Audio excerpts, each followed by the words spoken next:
Tadi kita bilang bahwa berbicara itu bisa membatalkan sholat adalah ketika kita berbicara dengan sesuatu yang memang bisa membatalkan sholat. Lah emang ada perkara yang ketika kita berbicara tapi dia nggak membatalkan sholat? Ada. Apa itu? Ketika kita berbicara dengan zikir ataupun dengan doa. Sholat kita zikir itu nggak batal. Sholat kita doa itu nggak batal. Doa dan zikir tidak membatalkan sholat selama tidak ada khitab kepada selain Allah dan Rasulnya. Apa khitab itu? Khitab itu kalau bahasa kita ada khitab itu panggilan kamu, engkau, kau dan semisal. Itu khitab namanya. Jadi kita kalau apa dalam sholat doa nih. Doa misalnya doakan orang nih. Allahumarhamhu pakai domirhu. Batal nggak sholat? Nggak batal. Ya Allah sayangi dia. Allahumma firlahu ampuni dia. Nggak batal. Tapi kalau kita sedang sholat lihat ada orang lewat misalnya, terus kita bilang apa nih?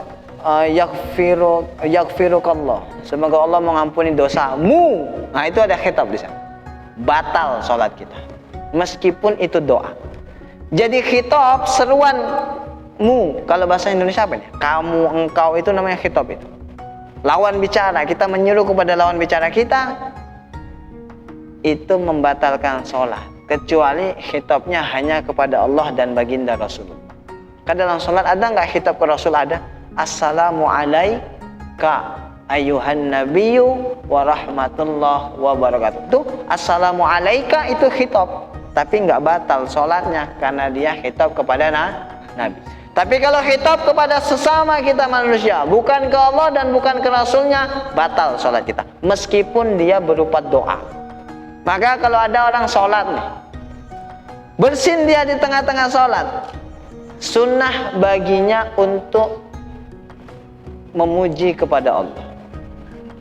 Jadi mengucapkan Alhamdulillah setelah bersin, itu disunahkan baik di dalam sholat ataupun di luar sholat. Bukan hanya di luar sholat. Kita sholat bersin, sunnah kita mengucapkan Alhamdulillah. Tapi bedanya, kalau di luar sholat ada orang bersin, Alhamdulillah katanya, kita sunnah menjawab dengan kalimat Yarhamukallah atau Yarhamkumullah. Kan gitu. Dalam sholat jangan diucapkan. Ada tetangga nih bersin, Hashim, Alhamdulillah, Yarhamukallah. Batal sholat kita. Kenapa batal? Karena ada khitab. Tapi kalau diganti doanya, enggak yarhamukallah, kita baca yarhamuhullah, yarhamhullah, pakai domir. Salatnya enggak batal karena tidak ada khitab. Itu murni hanya doa di sana. Jadi doanya jangan yarhamukallah, yarhamkumullah, batal. Tapi kita ucapkan yarhamuhullah, pakai domir, maka salatnya tidak batal. Ini masalah bersin ini. Banyak dari kita tuh umat Islam yang nggak tahu. Padahal itu adalah hakul muslim alal muslim. Ada 5 hak seorang muslim yang wajib ditunaikan oleh saudara muslim yang lain. Salah satunya adalah ketika seorang muslim tadi bersin, dia mengucapkan Alhamdulillah dan kita dengar dengan jelas, di saat itu kita disunahkan mengucapkan kalimat Yarhamukallah.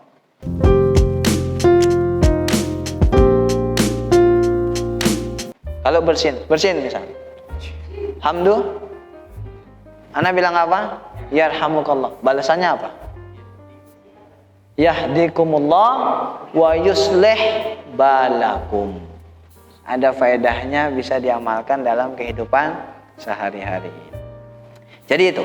Maka tidak batal kalau dia nutuk dengan zikir ataupun dengan doa. Tapi tadi kita bilang selama doa tadi tidak ada khitab ya.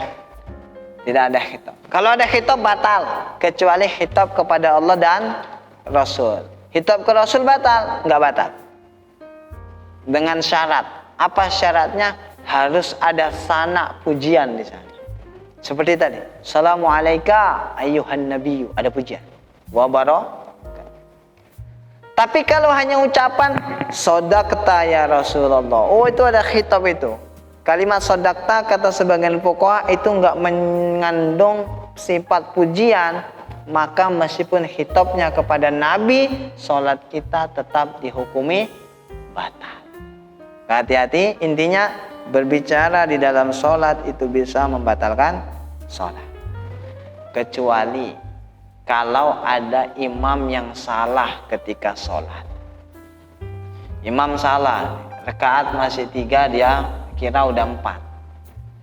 Atau udah 4, dia berdiri mau yang kelima sekarang.